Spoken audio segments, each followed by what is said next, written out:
Penultimate. Hello.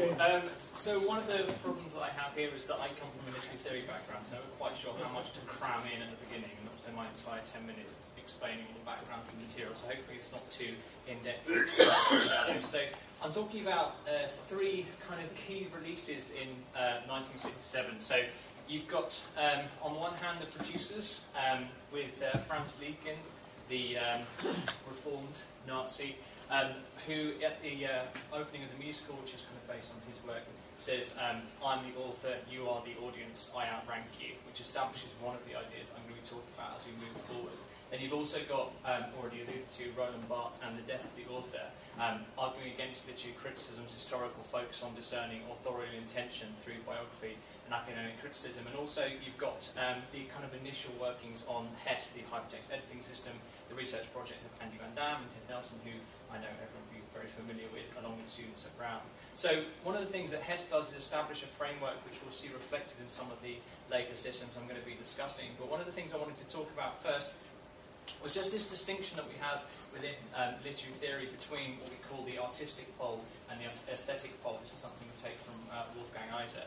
So on the one side, on the left-hand side there, you have an author creating the work, devising the meaning and so on. Then on the right-hand side over here, we have the reader, who is there for kind of interpreting and devising their own understanding. It's interesting that when you type in picture of reader, you get pictures of children. If you do pictures of authors, you get pictures of adults. So it seems to be this very strong emphasis on readers as kind of children there to be learning didactically. So this separation unites new criticism and post-structuralist theory and reader response criticism in criticising the idea of privileging the author and undermining the importance of the reader.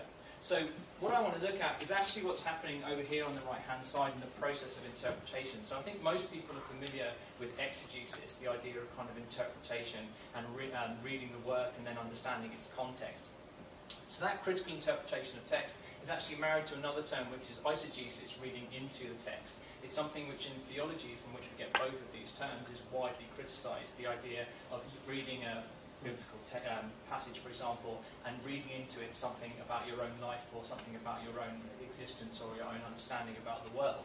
So for literary theory, this is the point for many people, that you as a reader are interpreting this work and discovering something from it about yourself, and maybe misinterpreting the original intention of the author, but finding something in it for yourself.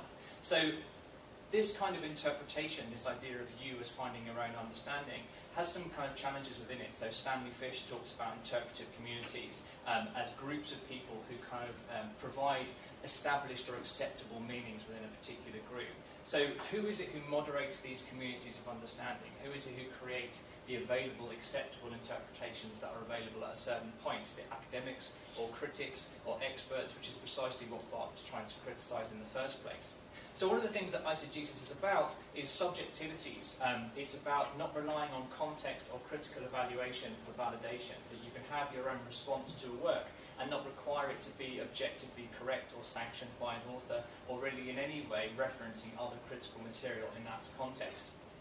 So the reason I wanted to establish that as being so important is that, and I haven't even bothered providing a citation because I think we all know where it comes from, but I wanted to go for a semi-controversial definition for hypertext, and also just to show this network on the right-hand side, which represents all diagrams in everyone's papers that have ever existed, because it's such a useful standard way of representing this kind of connectivity of knowledge. This could have really come from almost any paper. So network technologists remain kind of fascinated by the critical interpretation or the explanation of a text. So we introduce problems like fake news or accuracy or reach, and our solution is more connectivity, more knowledge, deeper and wider networks, expanding those connections and using those connections to solve problems created by connections, and continuing to push out and out and out and deeper and deeper and deeper.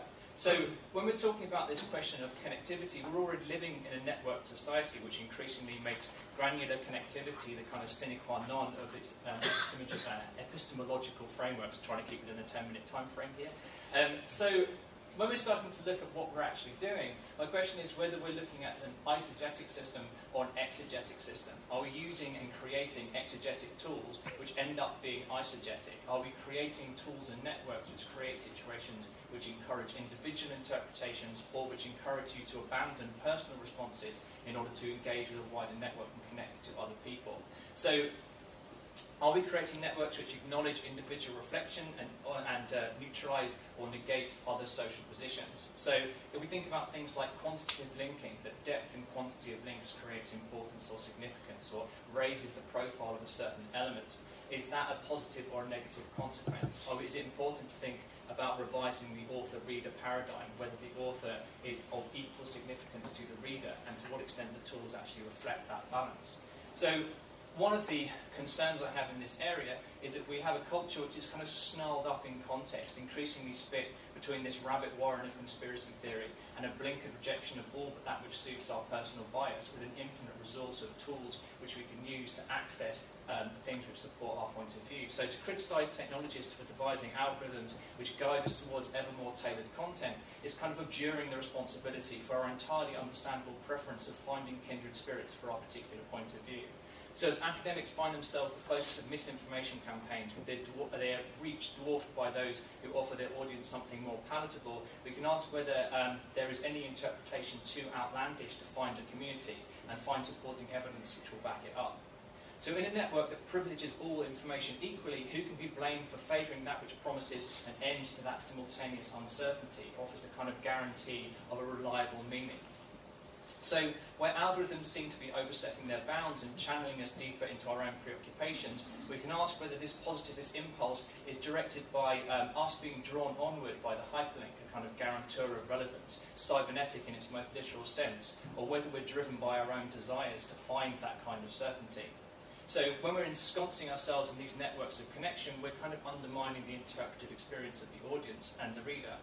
So somebody mentioned it earlier on, so I wanted to chuck it in here. And what we've got here is the most cited retracted papers, so papers that have been retracted and how cited they are. And what we've got at the bottom here is the number of citations pre-retraction and the number of citations post-retraction. Here in the centre is Andrew Wakefield's paper itself. So what you can see is it's quite common for people to find their papers receiving a large boost following retraction.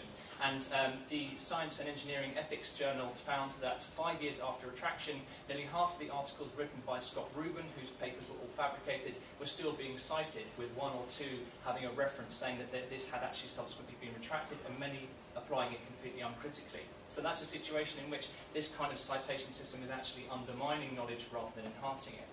So in terms of what we're aiming for, there's this question about whether we want to be eisegetic or exegetic, which is most advantageous and which is undermining it. So Wolfgang Iser says that literature privileges positions neutralised or negated by social systems, and Foucault, who controversial figure, but is a critic of authorial intent, echoes this in arguing that our political task is always to scrutinise institutions which appear superficially both neutral and independent, to draw out those areas which seem to be bland and neutral and actually are politicised in and of themselves. So could some of the rhetoric around polarised communities be actually about voices which have historically been undermined and therefore perceived to be absent, finding a voice at last and discovering that actually there's more nuance and complexity in society than maybe the mainstream was aware of?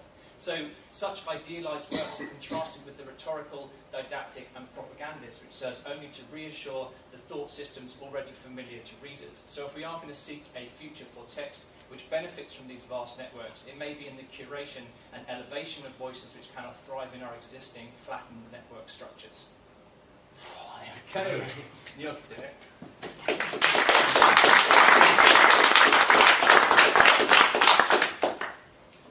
So you, hi, Sam. Hi. You seem to set this up as a zero-sum game, and I'm not sure that you mean that. So when you say, so why is that an or and not an and?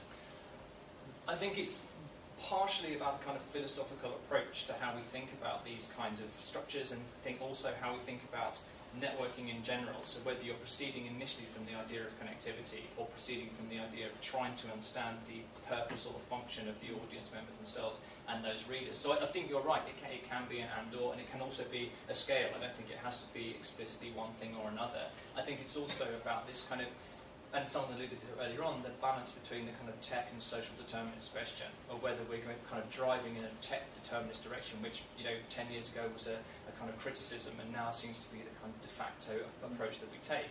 And whether we're starting from a social determinist, are we building a system with the purpose of, or whether we're saying, can this system be adapted to produce a certain kind of effect? So I think you're right, like it is an and/or, and even maybe a scale between the two, but thinking about which one of those two different versions of interpretation we're most interested in.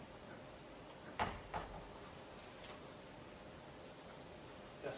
I mean, I see the eisegetic is, well, is a devil's advocate, creating a diversity, I guess, of perspectives, which is going to be better at than tackling the situation at hand. I think that it's one of the difficulties with eisegesis as a term as well, because being eisegetic means choosing the boundaries of the knowledge you're willing to engage with, and that can be one of the challenges, is that exegesis is about constant kind of borrowing down into knowledge until you see what is perceived to be an objective truth. So that's why that connectivity can be so valuable. And eisegesis is almost about choosing to cut yourself off from excessive context in kind of recognition that your subjectivity represents something which is sufficient in and of itself. So I think there are actually situations where being eisegetic is also something to be criticised as well as something to be kind of elevated. So I think it's one of those kind of sliding scales. Thanks very much.